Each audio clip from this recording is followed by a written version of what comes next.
Son las 8:11. Damos la bienvenida a Verónica Silva. Ella es socióloga, politóloga, con una maestría en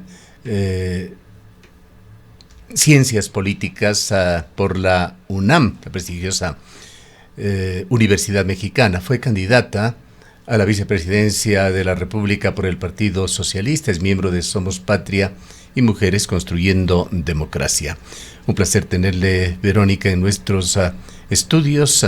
Acabamos de escuchar hace pocos minutos declaraciones del ministro de Obras Públicas, archivando definitivamente una vieja aspiración de la ciudad de Cuenca, aspiración además que nace por una necesidad sentida. Cada vez que nos movilizamos hacia la zona sur del país, tenemos enormes dificultades para salir de la ciudad y para retornar, un recorrido que no debería hacerse más allá de en unos 20 minutos, toma entre una hora y a veces mucho más, dependiendo de las circunstancias. El ministro acaba de decir que es un proyecto que no tiene sustento y con esto ha quedado sellada otra vieja aspiración de esta ciudad, que además, dicho sea de paso, tiene una planificación en la cual se invirtió mucho dinero y simplemente tendría que ser aplicada.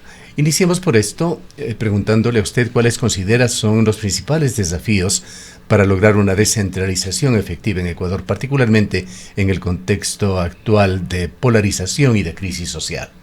Muchísimas gracias por la invitación, de verdad estoy muy contenta de estar aquí en Cuenca, una ciudad que últimamente nos está demostrando a los ecuatorianos que se necesita tener un plan, que se necesita tener un proyecto, que es lo que lamentablemente le falta a este gobierno.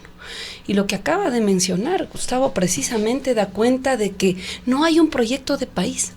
Lo que aquí tenemos, sí, es un proyecto de grupos económicos que están privilegiando pues sus intereses. Y lamentablemente esos grupos mal llamados, algunos les llaman élites, ¿no? Aquí hay que decir las cosas por su nombre. Son esas viejas oligarquías que hicieron muchísimo daño a este país y que hoy, pues que con rostro un poco más juvenil, pues han vuelto a tomar directamente las riendas del Estado. ¿Y eso qué implica, por ejemplo? Que algo tan básico como pensar la descentralización, que sin duda es una de las medidas más eficientes para pensar un Estado más solidario, un Estado más unitario, ¿no? Un Estado donde podamos tener un desarrollo equilibrado, ético para todos los ecuatorianos, pues no, se concentra nuevamente en los polos donde estas oligarquías tradicionalmente han desarrollado sus economías, que ha sido Quito y Guayaquil. Y no todo Quito y Guayaquil, por cierto, porque si uno va a Quito y Guayaquil, pues hay varios Quitos y varios Guayaquil. Pero yo sí creo que hay que asentar en lo que usted acaba de decir. Imagínese una carretera que debería ser uno de las centrales más importantes de un país tan pequeño como Ecuador, donde buena parte de su desarrollo está aquí, en la Sierra Centro. ¿Sí? Y que conectaría fácilmente con el austro ecuatoriano y que también podría conectar con la costa, porque hay que recordar la carretera país que nos lleva hacia Machala en forma natural, pero que es una de las carreteras más peligrosas y en peor estado del Ecuador. Y entonces, ¿cómo uno piensa redistribuir el poder? ¿Cómo uno piensa recuperar esa legitimidad que ha perdido este gobierno? En este momento necesitamos urgentemente acercar, o por lo menos, digamos, hacer partícipes a los otros gobiernos locales, quizás también a las prefecturas, de esas decisiones urgentes de política pública. Y eso no lo estamos viendo. Entonces, aquí hay que insistir. Los ecuatorianos estamos viviendo una grave crisis estructural, pero que es fabricada. Esto no tiene nada que ver con los subsidios, no tiene nada que ver incluso, diríamos, con el crimen organizado. Hoy nos quieren poner como justificación el paro. No. Aquí hay un profundo desprecio, ¿sí?, por el desarrollo de este país, por la industria de este país, ¿sí?, por generar realmente empleo, trabajo, que es lo único que nos va a sacar adelante. Si no, veamos lo que está pasando aquí en el austro. Al hablar de una situación fabricada, ¿qué quiere decir usted? ¿Qué es lo que se pretende?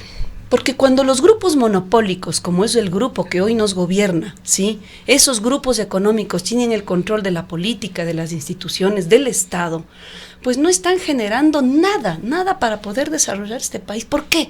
Porque a esos grupos de enclave, a esos grupos que viven del monoproducto, esos grupos que les interesa el capital especulativo, no les interesa que se desarrolle el país, porque cuando se desarrolla el país tienen competencia, ¿sí? Por eso han atacado tanto, por ejemplo, a grupos económicos de aquí de Cuenca, que no los han dejado desarrollar. Sí, ahora mismo vemos que vuelve esa polarización que le ha hecho tanto daño a este país, sin que permitan desarrollar, por ejemplo, al austro del Ecuador, sin que permitan desarrollar a capitales, por ejemplo, aquí en el austro quieren desarrollar muchas cosas, entre otras la minería. Está el 50% del Parque Nacional, exactamente, el Cajas y qué bien ha sido que entregado como concesiones a la minería. Y qué bien que ha tocado quisiera ese también punto. tocar con Exacto. usted en esta próxima intervención suya, cómo vio el tratamiento del manejo del gobierno a esta posición firme de Cuenca de oponerse a este proyecto minero de Quimsacocha. ¿Cómo lo manejó el gobierno de Novoa? Quizás solo para terminar la idea, porque ese tipo de capitales especulativos viven de las rentas, son capitales parasitarios, rentistas, que viven del petróleo, como hemos visto, ¿no es cierto? Muchas de estas familias, por ejemplo, tienen incluso contrataciones directas con la importación del diésel. Que esto no nos han dicho nada. ¿Por qué no suben de la noche a la mañana el diésel sin ni siquiera hacer una medida planificada? ¿Quiénes son los que están ganando con la subida prácticamente del 50% de este importante combustible para el desarrollo del país? ¿No? 2, el tema de las minas. Esto es gravísimo. Acabamos de firmar un contrato con una empresa canadiense donde en dinero líquido se llevarán ellas el 85% de las ganancias. Al país no nos queda nada, ¿sí? Y sin contar con los perjuicios en temas de pérdidas de agua, de fuentes de agua, lo que le están haciendo ahora a Cuenca, que ya Cuenca se pronunció. Hoy burlonamente nos vuelven a llamar a una consulta popular. ¿De qué sirven las consultas populares si cuando, por ejemplo, a la ciudadanía, a los cuencanos les preguntan y no sirve de nada? Ustedes abiertamente dijeron, aquí se defiende el agua y se defiende Quimsacocha. Ahora no sirve de nada, porque están pues casi a puertas de que nuevamente pues tengamos aquí a las mineras explotando recursos que contaminarían fuentes importantes para la ciudad y para el país. Y eso es lo que tenemos que estar muy claros los ecuatorianos. Aquí no podemos tener a ese tipo de capitales, ¿no es cierto?, especulativos gobernando nuestro país. Aquí necesitamos estadistas, necesitamos patriotas, necesitamos gente que realmente ame el desarrollo de los ecuatorianos, que nos permita generar trabajo, generar economía. Y lo que hoy estamos viendo, pues es todo lo contrario. Escuchaba al economista Marco Flores mientras venía acá y es real. O sea, hoy tenemos una canasta básica que es una de las más altas de América Latina. Y escuchamos con dolor, ¿sí?, a momias políticas, perdóneme la palabra, pero que ya deberían estar en otro lugar, no en la política de este país, como el señor Dajic, diciendo que tenemos uno de los sueldos más altos de América Latina, ¿sí? Claro, quizás, pero con el poder adquisitivo más bajo comparado a Bolivia y a Venezuela. Entonces, es injusto lo que hoy vivimos los ecuatorianos en manos de estas viejas oligarquías. Imagínense, el señor Novoa, dice que representando a la juventud, pero no es más que un representante de esos grupos alineado con lo que ya fue Dajic. Imagínense ese gobierno tan terrible que tuvimos con Sixto Durán Ballén, ¿no? Y con los mismos asesores que tuvo el señor del feriado bancario, Maguat. Ellos son los asesores que hoy tiene el señor Novoa, pues en su gobierno, ¿no? Verónica, en todo este contexto vivimos una situación de crisis adicional, que es un paro nacional, que ya ha cumplido prácticamente un mes, más de 30 días, sin la posibilidad de un diálogo sensato, transparente, que nos permita avanzar en soluciones. Esto ha demostrado una incapacidad del gobierno de solucionar los problemas, pero también no se puede desconocer la posición de los sectores organizados, en este caso, que han convocado a esta medida. Pero quizás lo que preocupa es hasta cuándo se va a extender esto, cuando decimos que prácticamente todas las posibilidades de diálogo se han cerrado. Bueno, primero decirle al gobierno, a sus asesores, ¿no es cierto?, que ya no sabemos si son externos o internos, eso es claro, que una democracia tiene principios claros. Y una democracia no puede funcionar si no hay diálogo, si no hay consenso, si lo que quieren es solo imposición y peor aún, una violencia que este país no la había visto en los últimos años, así de cruenta. Los jóvenes que ojalá nos estén escuchando, jóvenes que quizás hoy son universitarios, ayer tenía una invitación a la Universidad de Cuenca, que es la razón por la que me encuentro aquí, comentábamos, o sea, quizás el 70% de los jóvenes universitarios actualmente son chicos o chicas que nacieron entre el 2004, 2005, es decir, que no vivieron ese viejo país, que nosotros sí quizás tenemos la posibilidad de hacer una comparación y de criticar y decir ese viejo país no lo queremos nunca más.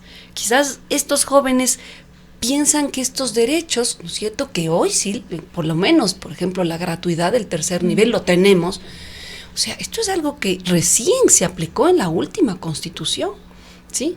Entonces, cuando estamos hablando de derechos, ¿sí?, hay que decir las cosas por lo que son. O sea, este gobierno está violando completamente las mínimas garantías que debería tener un Estado democrático, un Estado soberano, un Estado republicano, que sí es lo que es el Ecuador. ¿Qué políticas urgentes piensa usted deberían implementarse para reducir las brechas sociales en el país?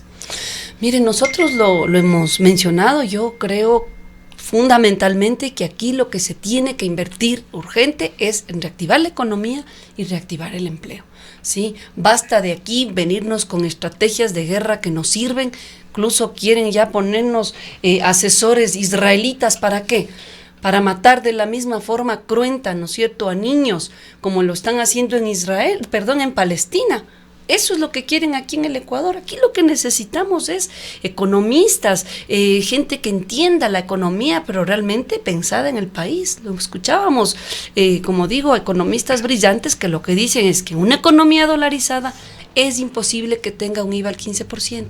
Hay que bajar el IVA. ¿Sí? Lo que están haciendo en medidas como subir el diésel, por ejemplo, a más de la mitad del precio, oiga, es atacar directamente al bolsillo de la gente. Una economía dolarizada al 15% es matar a esa economía. O solo miremos lo que pasa en Estados Unidos. Al señor presidente, que tanto le encanta Estados Unidos, mire cuánto pagan, ¿sí?, el valor agregado estados como Nueva York, Texas, por ejemplo, California, ¿sí? O sea, son impuestos que no van de entre el 5 y el 8%. Incluso hay estados en Estados Unidos que te cobran cero, IVA cero. ¿Para qué? Para que generes consumo, para que la gente vaya y compre, muevas la economía. Aquí nos quieren estancar, pero por eso digo, es programado. No es que lo hacen porque no hay otra medida. Quieren empobrecer a los ecuatorianos, porque es la única manera para que sigamos dependiendo de estos monopolios, que sigan siendo ellos quienes nos importan los productos extranjeros mientras destruyen la industria nacional, ¿sí? Porque de eso viven. ¿O de qué viven? Pues buena parte de los capitales Novoa. Ahora, si no es de la importación, si no es del capital especulativo. Contexto en el cual tenemos este gobierno para largo, y ojalá sea así, porque necesitamos también estabilidad democrática, pero por supuesto que esperamos que haga un mejor gobierno. En este actual contexto de movilizaciones y conflictividad, ¿qué estrategias recomendaría usted para reconstruir la confianza entre ciudadanía y Estado? Mire, yo creo que hay que primero decir las salidas urgentes y tiene que parar esta represión.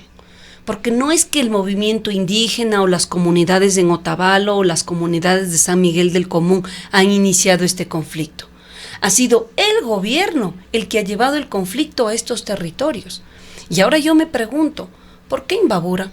¿Por qué San Miguel del Común?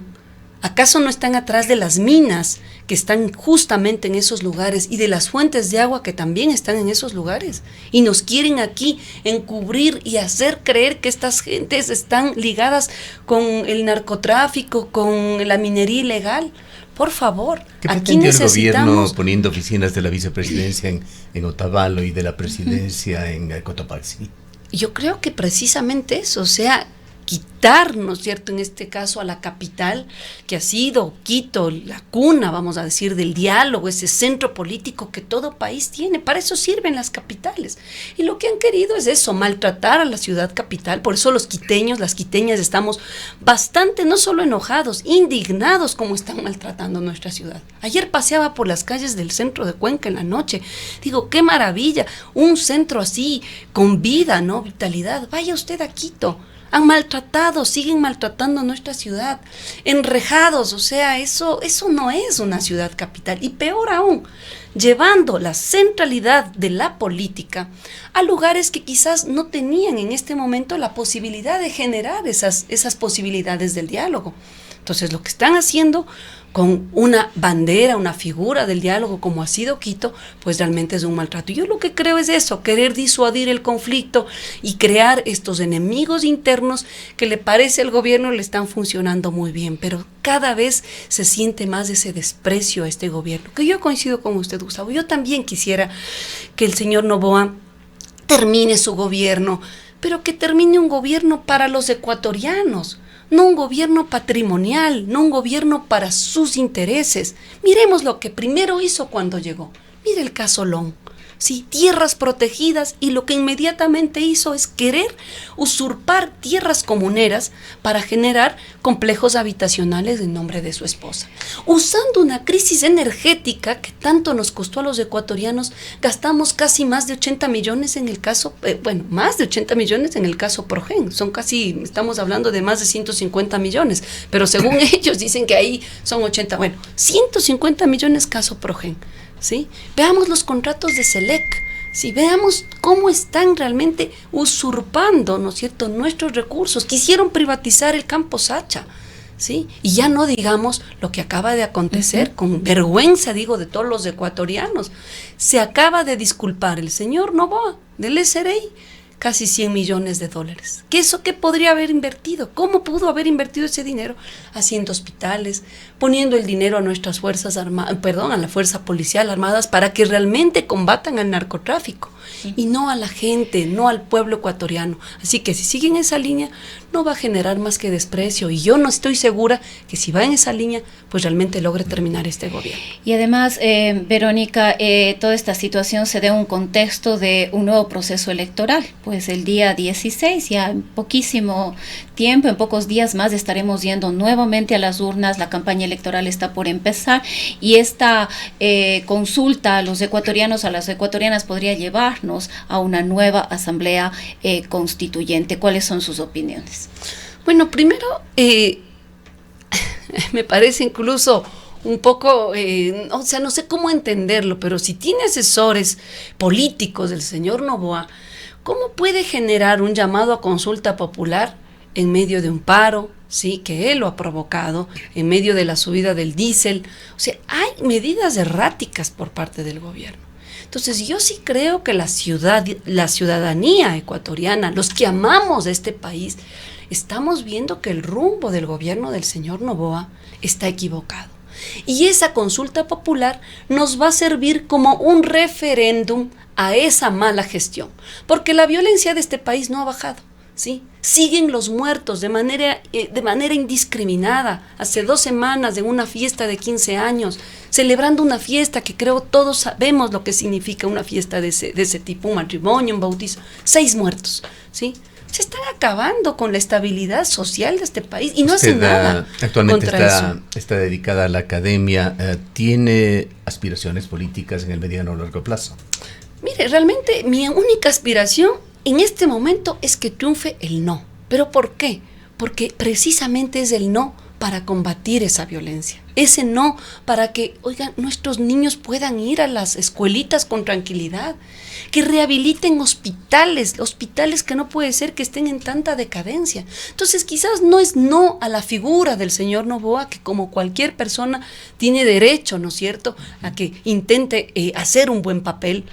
No, quizás no es el no a Noboa, sino a la gestión tan tan impopular, a esa gestión tan antipatriota, esa gestión que está acabando con nuestro país. Ante eso nos vamos a decir no. Y creo que si somos patriotas deberíamos estar pensando en eso. Aquellos que estén usando esta coyuntura tan triste, pensando en banderas políticas, créame que pues yo creo que están en otra situación. Aquí la única bandera que nos debería unir a todos los ecuatorianos es decirle no a esa consulta popular. Bien, para finalizar, como miembro usted de Movimientos Sociales, es candidata a la vicepresidencia de la República, ¿qué visión tiene sobre el futuro democrático de Ecuador y el rol de la sociedad en su fortalecimiento?